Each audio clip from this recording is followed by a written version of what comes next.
Hello guys, तर मी आहे मयुरी आणि मी करत होती वेट लॉस जर्नी. मी माझी जर्नी कंप्लीट केली आणि त्यानंतर मी गावी आलेली आहे 10 दिवसांसाठी. आता या 10 दिवसांमध्ये मी डाएट अजिबातच केलेला नाही आहे. म्हणजे सुरुवातीला असं ठरवून गेली होती की ॲटलिस्ट थोडंसं फॉलो करेन, जास्त अनहेल्दी खाणार नाही वगैरे. पण तसं पॉसिबल नाही झालं, कारण मी एन्जॉय करायला गेली होती ऑब्व्हियसली. 10 दिवसच होते माझ्याकडे, त्यामुळे फॅमिलीसुद्धा आमच्याकडे भरपूर होती.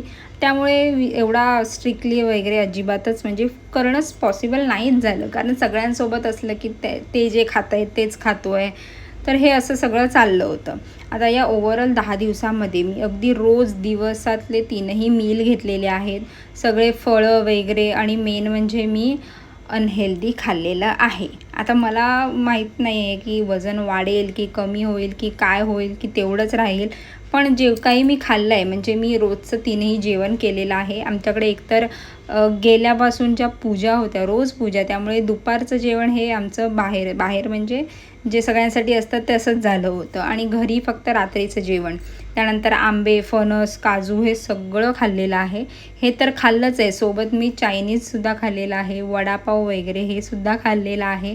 त्यानंतर चाय बिस्किट हे सुद्धा मी रोज खात होती. आणि आमची फॅमिली एवढी मोठी आहे की लिटरली एक साधारण 30-35 जण आम्ही एका घरामध्ये होतो. म्हणजे गावचे, मुंबईवरून गेलेले हे सगळी जणं वगैरे. तर त्यामुळे सगळं काही जेवण वगैरे बनत होतं ते एकदम असं भरपूर लॉटमध्ये, नाश्ता म्हणा किंवा काहीही. आणि खरंच हे मजा येते. म्हणजे वर्षातून 1-2 वेळा जायचं गावाला आणि असं एकत्र राहायचं, एकत्र खायचं, ही फक्त एकदाच गोष्ट होते वर्षातून वगैरे. तर त्यामुळे ही मिस नाही करू शकली मी अजिबात. आणि मला ही अजिबात गिल्ट फ्री नाही झालं की मी हे सगळं खाते वगैरे, कारण आता वाढलं वजन तरी कमी कसं करायचं हे माझ्या हातात आहे. त्यानंतर हे सगळे दिवस गेले. त्यानंतर निघायच्या वेळेला 1-2 दिवसाआधी ही वाडीची पूजा झाली. त्यामध्ये सुद्धा सगळं काही झालं, एन्जॉय केलं. आणि हे गेम्स वगैरे, आणि थोडंसं मला अँकरिंगची सुद्धा आवड आहे, त्यामुळे तीसुद्धा मी करून घेतली. 1-2 वेळा केलेली आहे. तर आवडतं मला असं अँकरिंग वगैरे करायला.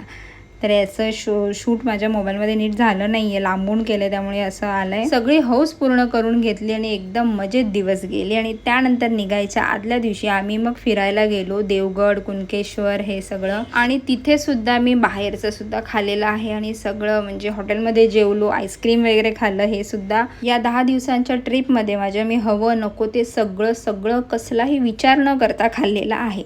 आता फक्त एवढंच बघायचं आहे की मुंबईला गेल्या मी माझं वजन चेक करणार आहे. गावी यायच्या आधी माझं 74 वजन होतं. चला तर मग आता भेटूया माझ्या डायरेक्ट नेक्स्ट चॅलेंजमध्ये. तोपर्यंत बाय.